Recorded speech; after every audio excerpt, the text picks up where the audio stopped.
लागलू ओठे कोहरा में बैठे कर कर जा धक्का कहलू झूठे की जाला उठे होखेला हमारा कसम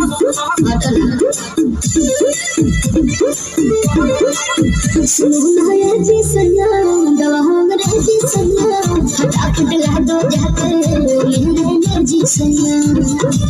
बात तू मीठी मीठी बोले राजा जी बोले राजा जी बात तू मीठी मीठी बोले राजा जी बोले राजा जी कमरिया बोले बोले कमरिया बोले बोले